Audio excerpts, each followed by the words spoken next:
अस्सलाम वालेकुम। पाकिस्तान बामुकाबला न्यूजीलैंड पहला वनडे मैच कब और कितने बजे खेला जाएगा? कौन सी पाकिस्तान क्रिकेट टीम की पहले वनडे मैच के लिए प्लेइंग 11 होगी? आज इस वीडियो के अंदर आपको मुकम्मल इन्फॉर्मेशन आप लोगों को मिलेगी।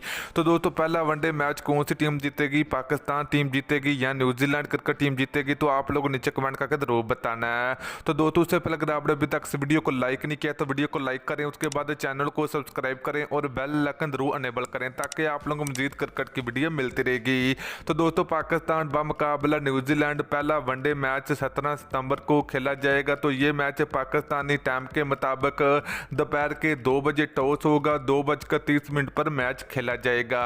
प्लेइंग 11 की बात करें तो पहले नंबर पर होंगे बाबर आजम, नंबर 2 की बात करें तो शादाब खां होंगे, नंबर 3 की बात करें तो फखर जमान होंगे, नंबर 4 की बात करें आरस रऊफ होंगे, नंबर 5 की बात करें तो हसन अली होंगे, नंबर 6 की बात करें तो इफ्तिकार अहमद होंगे, नंबर 7 की बात करें तो इमामुल हक होंगे, नंबर 8 की बात करें तो विकेट कीपरी मोहम्मद रिजवान होंगे, नंबर 9 की बात करें तो शहनशाह फरीदी होंगे, नंबर 10 की बात करें तो सैयद शकील होंगे, नंबर 10 की बात करें तो सलमान कादर होंगे।